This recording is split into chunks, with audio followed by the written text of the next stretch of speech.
بسم اللہ الرحمن الرحیم۔ السلام علیکم۔ دہلی کا آخری دیدار۔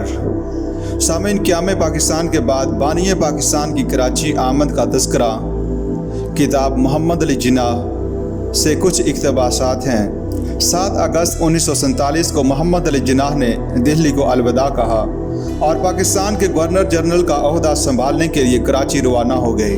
کانگریس نے نئے ہند کی گورنر جنرلی کے لیے لارڈ ماؤنٹ بیٹن کو نامزد کیا تھا اور وائسرائے کے عملے کے کئی ارکان کو یہ توقع تھی کہ مسلم لیگ بھی پاکستان کا governor general Lord Mountbatten کو بنائے گی، لیکن لیگ کی طرف سے ایسی کوئی تحریک نہ ہوئی۔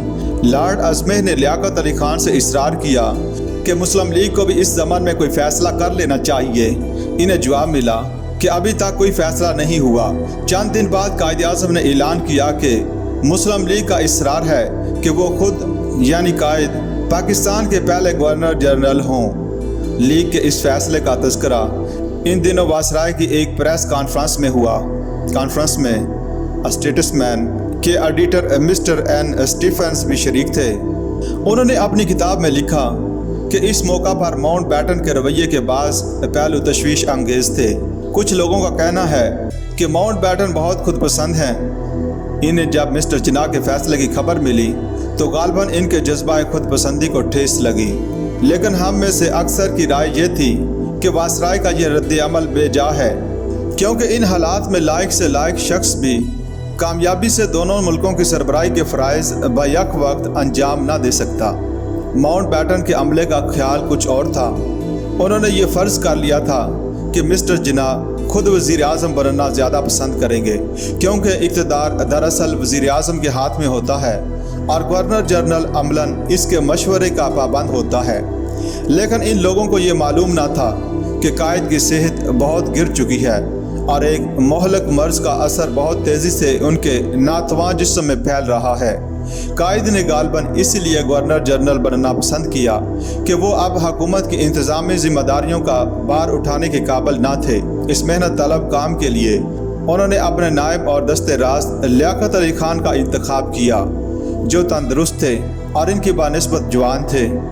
دہلی سے کراچی کا سفر مسٹر جناح نے وائسرائے کے ذاتی ڈیکوٹا ہوائی جہاز میں کیا۔ ان کے ہمراہ ان کی ہمشیرہ کے علاوہ ان کے نیول اے ڈی سی سید محمد احسن اور فضائی اے ڈی سی فلائٹ لیفٹیننٹ عطا ربانی بھی تھے۔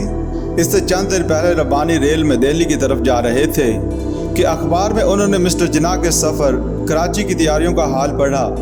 اسے پڑھتے پڑھتے ان کے دل میں خیال آیا کہ اگر اس تاریخی سفر میں وہ اپنے قومی رہنما کی خدمت میں ہوں تو یہ ان کی بڑی خوش نصیبی ہوگی۔ دہلی پہنچتے ہی ان کی دلی مراد برائی۔ لیاقت علی خان نے خود انہیں بلوا کر پوچھا کہ کیا وہ قائد اعظم کے اے ڈی سی کا عہدہ قبول کریں گے؟ ربانی نے جواب دیا، اس سے بڑھ کر میرے لیے اور کیا خوشی ہو سکتی ہے۔ لیاقت علی خان نے کہا، آپ جا کر قائد اعظم سے مل لیجئے، وہ آپ سے بات کرنا چاہتے ہیں۔ ملاقات کے بعد قائد نے کہا، بہت خوب، اب آپ جا کر لیاقت سے کہہ دیجئے کہ انہوں نے انتخاب ٹھیک کیا ہے۔ قائد نے اپنے اعلیٰ درجے کے انگریزی کپڑے بند کروا دیے تھے۔ دہلی سے روانگی کے وقت انہوں نے ایک نئی سفید شیروانی زیب تن کی۔ جب وہ موٹر سے اتر کر طیارے تک گئے تو ان کے ساتھ ان کی ہمشیرہ اور ان کا مختصر سا قافلہ تھا۔ ربانی کے ہاتھ میں بیت کی ٹوکری تھی جو کاغذات سے بھری ہوئی تھی۔ ایک ملازم کے پاس اخباروں کا بنڈل تھا جو قائد اعظم راستے پر پڑھنے کے لیے ساتھ لے جا رہے تھے۔ ہوائی جہاز میں قدم رکھتے ہوئے قائد نے مڑ کر اس شہر پر آخری نظر ڈالی جہاں انہوں نے پاکستان کی آزادی کی لڑائی لڑی اور جیتی تھی۔ پھر کہا، میرا خیال ہے کہ میرے لیے یہ دہلی کا آخری دیدار ہے۔